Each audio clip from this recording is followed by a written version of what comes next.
Now, self-interest together with ethical constraints, which means, again, the mutually voluntary presumption and perfect information presumption implies beneficial outcome for everyone. But this is also going to mean that businesses make as a profit in their activities on a day-to-day basis is actually a measure that the firm has produced benefits for all of its customers, for the many others that are out there that it's traded with. And in fact, the more profitable a business becomes, the more good it's doing for the general society. People are all becoming better off who trade with the particular merchant as long as the ethical constraints are fulfilled. So self-interest with these ethical constraints, great outcome. Second big bullet down here, though, self-interest without ethical behavior, well, that's not going to be likely to be a win-win situation. It could in some circumstances, but most likely it will not be. And so therefore, it's more likely to be a win-lose outcome. And if win-lose outcomes are occurring, well, this is when individuals argue that there's injustices taking place. And we can define this latter situation where the ethical constraints are not fulfilled. We might want to call that greedy behavior. So greed usually refers to the motivation to do better for yourself, but often the motivation is thought to be excessive. Greed is excessive. It's going kind of far. And here's a perfect way of delineating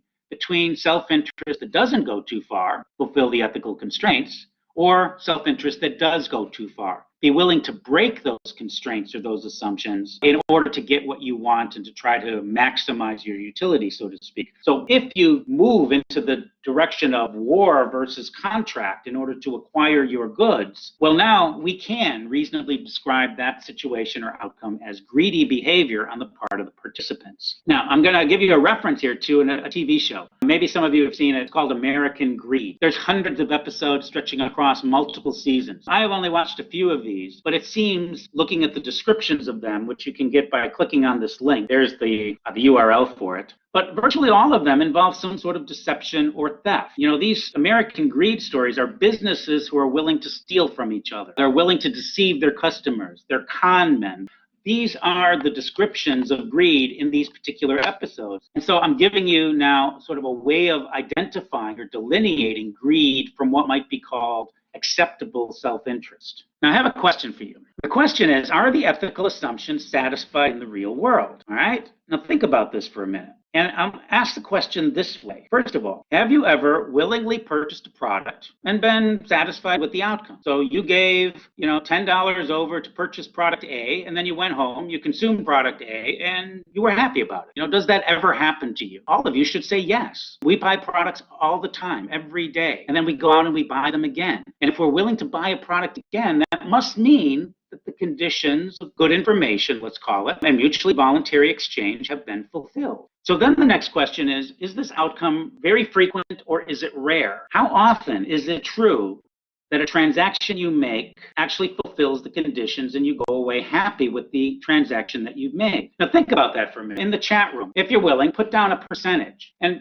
do it in terms of either your own personal transactions that you make on a day-to-day basis, or think about it in terms of your household. So most of you are freshmen and you're still connected to your family household, and you kind of know that your household is spending money every week. Well, think about the transactions that your household is making. How often, maybe in value terms, as a percentage of the total value spent, how much of that, what percentage is products that you're satisfied with the outcome?